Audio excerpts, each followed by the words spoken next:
We shall now discuss about the Doppler effect in light. Doppler effect in sound നമ്മൾ കഴിഞ്ഞ കൊല്ലം പഠിച്ചിട്ടുണ്ട്.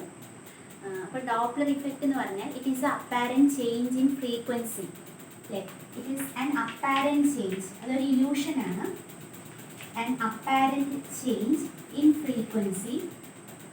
അവിടെ നമ്മൾ ഇൻ ഫ്രീക്വൻസി ഓഫ് സൗണ്ട് ആയിരുന്നു. ഇവിടെ we are going to see the Doppler effect in light. So it is the apparent change in frequency of light due to the relative motion between the source and the observer. Source ഉം observer-നെയും ഇടയിൽ either source is moving away from the observer or it is moving towards the observer. ആ ഒരു relative motion കാരണം ഉണ്ടാവുന്ന change in frequency, and apparent change in ഫ്രീക്വൻസിനെയാണ് നമ്മൾ Doppler effect എന്ന് പറയുന്നത്. അപ്പോൾ ഇത് സാധാരണയായിട്ട് Doppler effect in light is observed, ഈ phenomenon is observed in astronomical studies. ഇപ്പോൾ നമ്മളൊരു പ്ലാനറ്റിനെ അല്ലെങ്കിൽ ഒരു സ്റ്റാറിനെ ഭൂമിയിൽ നിന്ന് നോക്കുന്നു.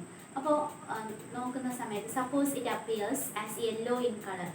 ഇനി ഒരു 4 മാസം കഴിഞ്ഞിട്ട് നമ്മൾ വീണ്ടും അതിനെ ഒബ്സർവ് ചെയ്യുന്നു. അപ്പോൾ it appears as red in colour. അപ്പോൾ യെല്ലോ ആയതിൽ നിന്ന് it changes to the wavelength red എന്ന് പറയുമ്പോൾ wavelength is longer. Yellow with ജിയർ എന്നുള്ളതിൽ യെല്ലോ എന്നുള്ളതിൻ്റെ വേവ് ലെങ്തിനേക്കാൾ കൂടുതലാണ് റെഡിന്. അപ്പോൾ ഇവിടെ the wavelength has increase. Wavelength increase ചെയ്യുക എന്ന് പറഞ്ഞാൽ നമുക്കറിയാം c is equal to nu lambda എന്നാണ്. അപ്പോൾ വേവ് ലെങ്ത് കൂടുക എന്ന് പറഞ്ഞാൽ അതിൻ്റെ അർത്ഥം ഫ്രീക്വൻസി കുറഞ്ഞു.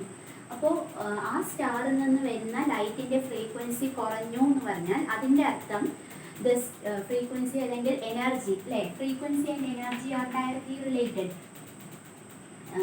ഈക്വൽ ടു എച്ച് ന്യൂ ആണ്. അപ്പോൾ ഫ്രീക്വൻസി കുറഞ്ഞു എന്ന് പറഞ്ഞാൽ അതിൻ്റെ അർത്ഥം എനർജി കുറഞ്ഞു. അപ്പോൾ the star has moved away from earth. അപ്പോൾ ആദ്യം യെല്ലോ ആയിരുന്ന സ്റ്റാർ പിന്നീട് ഒബ്സർവ് ചെയ്യുമ്പോൾ അത് റെഡ് ആയിട്ട് അപ്പിയർ ചെയ്തു. The wavelength has shifted towards the longer wave length side, which means that the star has moved away from earth. And this shift in wavelength or the shift in frequency is called redshift. And redshift shows that the star has moved away from earth. അപ്പോൾ ഇത് നമുക്ക് എങ്ങനെ explain ചെയ്യാം? അപ്പോൾ നമ്മൾ എർത്തിൽ നിന്നാണ് ഇതിനെ observe ചെയ്യുന്നത്.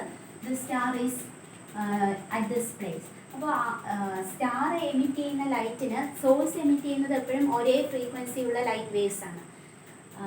ഇത് ഈ പൊസിഷനിലായിരിക്കുമ്പോൾ ഈ സ്റ്റാർ എമിറ്റ് ചെയ്യുന്ന വേവ് ഫ്രണ്ടുകൾ ഭൂമിയിൽ എടുക്കാൻ ഒരു പർട്ടിക്കുലർ ടൈം എടുക്കുന്നു.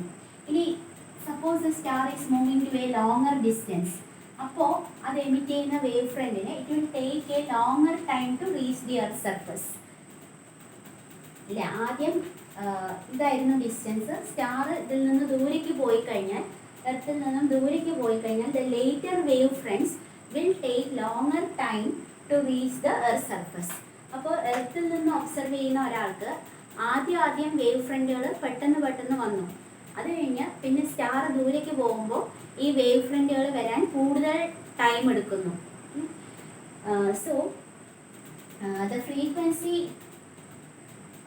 the time taken will be more, the duration will be, time period will be more, or we can say the frequency will be less. 1/t ആണ് ഫ്രീക്വൻസി. ആദ്യം പെട്ടെന്ന് wave ഫ്രണ്ടുകൾ വന്നുകൊണ്ടിരുന്നു. Star ദൂരേക്ക് move ചെയ്യും തോറും wave ഫ്രണ്ടുകൾ പിന്നീട് emit ചെയ്യുന്ന wave ഫ്രണ്ടുകൾ ദൂരേക്ക് പോയി കഴിഞ്ഞാൽ പിന്നെ എമിറ്റ് ചെയ്യുന്ന വേവ് ഫ്രണ്ടുകൾ ഇവിടെ എത്താൻ കൂടുതൽ സമയമെടുക്കുന്നു. ആ time duration, the duration at which the wave fronts reach the observer will be longer, കൂടുതൽ സമയം എടുക്കുന്നു. അതായത് ഫ്രീക്വൻസി becomes less, ഫ്രീക്വൻസി കുറയുന്നു ഓർ എനർജി കുറയുന്നു എന്ന് പറഞ്ഞാൽ അതിൻ്റെ അർത്ഥം the star has moved away from the observer.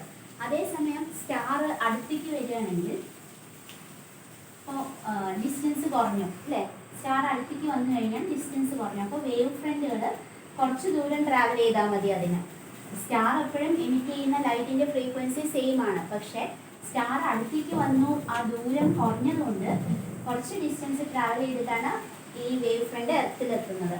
അപ്പോൾ the later wave fronts will reach the observer very quickly. It will reach the observer within a very short time, and the frequency of the waves, time becomes the duration of time, the time period increases. Sorry, it reaches the observer very fastly എന്ന് പറഞ്ഞാൽ അതിൻ്റെ അർത്ഥം the frequency of the waves is increasing, or we can say the star is moving towards the observer. ഇനി ഈ frequency ചേഞ്ചിന് ഒരു ഫോർമുലയുണ്ട്.